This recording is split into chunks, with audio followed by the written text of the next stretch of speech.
কৃষ্ণ কৃষ্ণনগর ঘূর্ণি গাঙ্গুলিপাড়ায় অবস্থিত শ্রীগোপাল মন্দিরে আজ আমরা শ্রীমদ্ ভাগবত গীতা গ্রন্থ আস্বাদন করছি। আমরা আস্বাদন করছি শ্রীমদ্ ভাগবত গীতা গ্রন্থের 18 অধ্যায় মোক্ষ যোগ, শ্লোক সংখ্যা 41।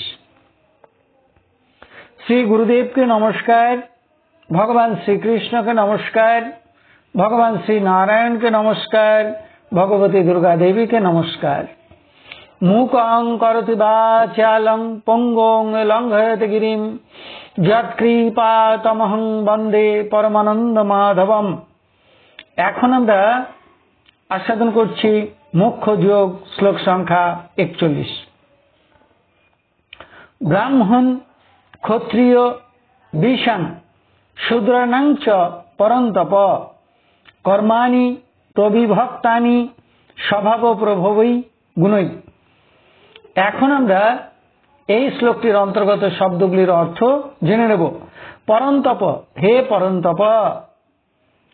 ব্রাহ্মণ ক্ষত্রিয় বিষাম চ, ব্রাহ্মণ ক্ষত্রিয় বৈশ্য এবং শূদ্রদের কর্মাণি কর্ম সকল, স্বভাব প্রভবই স্বভাবজাত, গুণই গুণ অনুসারে, প্রবিভক্তানি বিভক্ত হয়েছে। তাহলে এই শ্লোকটির বঙ্গানুবাদ কি দাঁড়ালো? হে পরন্তপ, ব্রাহ্মণ ক্ষত্রিয় বৈশ্য এবং শূদ্রদের কর্ম সকল স্বভাবজাত গুণ অনুসারে বিভক্ত হয়েছে। এখন আমরা এই শ্লোকটির অন্তর্নিহিত ভাব আস্বাদন করছি। ভগবান শ্রীকৃষ্ণ ইতিপূর্বে 4th অধ্যায়ের 13 সংখ্যক শ্লোকে বলেছেন যে চাতুর্বর্ণং ময়া সৃষ্টং গুণ কর্ম বিভাগশ তস্য কর্তারমপি মাং বিদ্ধ কর্তারম বয়ম।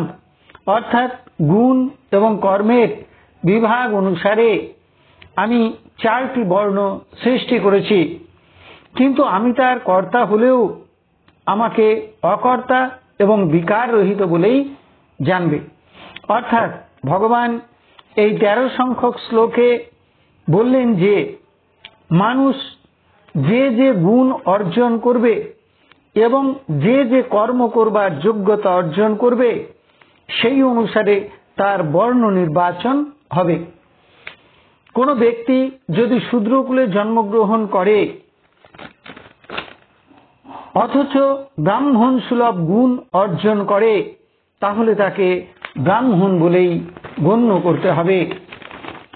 আর যদি কোনো ব্যক্তি ব্রাহ্মণ কুলে জন্মগ্রহণ করে কিন্তু শূদ্রোচিত কর্ম করে এবং গুণাবলী লাভ করে, তাহলে শূদ্র বলেই তাকে গণ্য করতে হবে। যুধিষ্ঠির মহারাজ বকরূপী যক্ষকে এই কথাই বলেছিলেন। এই অর্থেই স্বামী বিবেকানন্দ বলেছেন যে ব্রাহ্মণ কুলে জন্মগ্রহণ করলেও ব্রাহ্মণত্ব অর্জন করতে হয়। এখন 18 অধ্যায়ের 41 সংখ্যক শ্লোকে ভগবান কি বললেন সেটি আমরা দেখব। ভগবান বললেন যে ব্রাহ্মণ ক্ষত্রিয় বৈশ্য এবং শূদ্রদের কর্মগুলি তাদের স্বভাবজাত গুণের দ্বারা বিভক্ত হয়েছে। এখন স্বভাবজাত গুণ বা স্বভাব ও প্রভাব গুণই কথাটার অর্থ আমাদের জানতে হবে। আমরা জানি প্রকৃতির 3টি গুণ, সত্ত্ব, রজ এবং তমগুণ। সাধারণত মানুষের মধ্যে এই 3টি গুণই কম বেশি মিশ্রিত থাকে। কোন মানুষ সাত্ত্বিক, কথাটির অর্থ হল তার মধ্যে সত্ত্বগুণ প্রবল, রজগুণ এবং তমগুণ অতি অল্প। বিশুদ্ধ সাত্ত্বিক গুণের মানুষ, একথার অর্থ তার ভিতরে কেবল সত্ত্বগুণই আছে। কোন মানুষ রজগুণের, কথাটার অর্থ হল তার ভিতরে রজগুণ প্রবল, সাত্ত্বিক গুণ এবং রাজসিক গুণ অল্প মাত্রায় আছে। যে মানুষ প্রবল রাজসিক, তার ভিতরে সত্ত্ব এবং তমগুণ অতি ক্ষীণ। কোন মানুষ তমগুণী, এর অর্থ তার মধ্যে তামসিক গুণ প্রবল, রাজসিক এবং সাত্ত্বিক গুণ অতি ক্ষীণ। এখন মানুষের মধ্যে এই যে গুণগুলি বর্তমান, সেই গুণগুলি চিরস্থায়ী নয়, গুণগুলি পরিবর্তনশীল। একটি তামসিক মানুষ তার কর্মের এবং ভাবনার পরিবর্তন দ্বারা রাজসিক মানুষে পরিবর্তিত হতে পারে। যিনি রাজসিক মানুষ তিনিও তার কর্মের এবং ভাবনার পরিবর্তন দ্বারা সাত্ত্বিক মানুষ হতে পারেন। যিনি সাত্ত্বিক মানুষ তিনি তার কর্মের এবং ভাবনার পরিবর্তন দ্বারা শুদ্ধ সাত্ত্বিক মানুষে পরিণত হতে পারেন। এই যে কর্মের এবং ভাবনার পরিবর্তন ঘটানো, এটি সাধনা, এটি তপস্যা।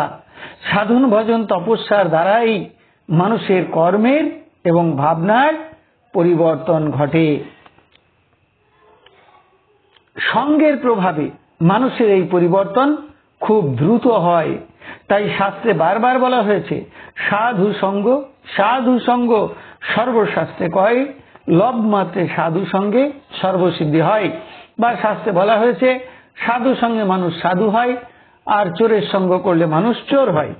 এখন দেখুন, মানুষ বিভিন্ন জন্ম জন্মান্তর ধরে যে কর্মগুলি করে, যে যে ভাবনাগুলি করে, সেই কর্মগুলি, সেই ভাবনাগুলি তার মধ্যে একটি ছাপ ফেলে দেয়, একটি সংস্কার তৈরি করে বা একটি স্বভাব গড়ে তোলে। ফলে কোনো মানুষের বহু জন্মের সংস্কার বা স্বভাব বসে তার মধ্যে বিশেষ গুণের আধিক্য জন্মে। এই সংস্কার নিয়েই কোনো মানুষ স্বভাব বশত বা সংস্কার বশত সাত্ত্বিক, রাজসিক বা তামসিক মানুষ হিসাবে জন্মগ্রহণ করে।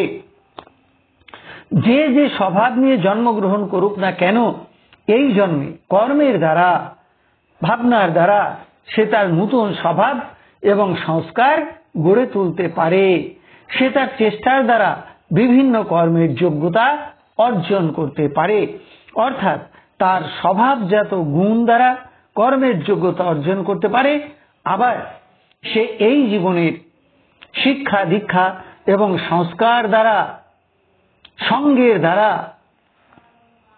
নূতন গুণের অধিকারী হতে পারে, নূতন কর্মের যোগ্যতা অর্জন করতে পারে। অর্থাৎ এই জীবনের সংস্কার এবং কর্মের দ্বারা তার কর্মের বিভাগ প্রাপ্ত হওয়া উচিত। অর্থাৎ গুণ এবং কর্মের বিভাগ অনুসারেই যে মানুষের বর্ণ বিভাজন হয়, সেই কথাটাই ঘুরিয়ে এই শ্লোকে বলা হয়েছে। একটা সংস্কার নিয়ে মানুষ জন্মগ্রহণ করে, কিন্তু তার যে শিক্ষা দীক্ষা সংস্কার, তার সঙ্গ, তার প্রভাবে সে নতুন করে একটা সংস্কার অর্জন করে। সেই জন্যে পূর্বজন্মের সংস্কার যেমন কিছুটা কাজ করে, তেমনি এই জীবনের শিক্ষা দীক্ষা সংস্কারের কাজের প্রভাবে সে যে গুণ, যে যোগ্যতা অর্জন করবে, সেটাই হবে তার বর্ণের পরিচয়। এটাই হওয়া উচিত। ভগবান শ্রীকৃষ্ণের এটাই অভিপ্রেত। এতক্ষণ আমরা শ্রীমদ্ ভাগবত গীতার 18 অধ্যায়ের 41 সংখ্যক শ্লোকটি আস্বাদন করলাম।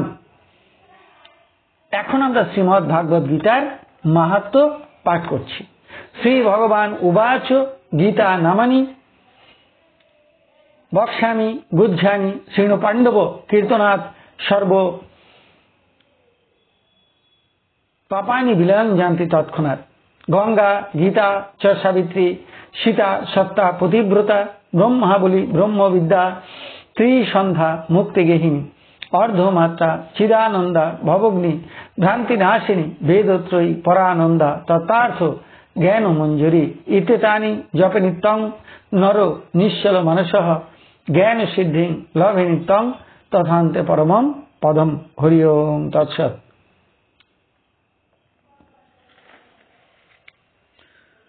এখন আমরা ভগবান শ্রীকৃষ্ণের চরণে প্রার্থনা জানাচ্ছি, হে কৃষ্ণ কৃপা সিন্ধু, এই নাও তুমি আমার দেহ, এই নাও তুমি আমার মন, এই নাও তুমি আমার প্রাণ, এই নাও তুমি আমার আত্মা, এই নাও তুমি আমার জীবন যৌবন যথা সর্বস্ব। হে কৃষ্ণ কৃপা সিন্ধু, এই দেহ মন প্রাণ আত্মার মধ্য দিয়ে তোমার ইচ্ছায় তুমি পূর্ণ করো। হে কৃষ্ণ কৃপা সিন্ধু, তুমি পিতা, তুমি মাতা, তুমি পুত্র, তুমি কন্যা, তুমি স্থাবর জঙ্গম কীট পতঙ্গ লতা পাতা, রূপে রূপে প্রতিরূপে তুমি বিরাজিত, তুমি ব্যতীত এই ত্রিভুবনে আর কিছু নেই। হে কৃষ্ণ কৃপা সিন্ধু, এই দেহ মন প্রাণ আত্মার মধ্য দিয়ে তোমার ইচ্ছায় তুমি পূর্ণ করো। তৎসৎ। আপনারা সকলে ভালো থাকুন, সুস্থ থাকুন, আনন্দে থাকুন, সকলের মঙ্গল হোক। হরে কৃষ্ণ।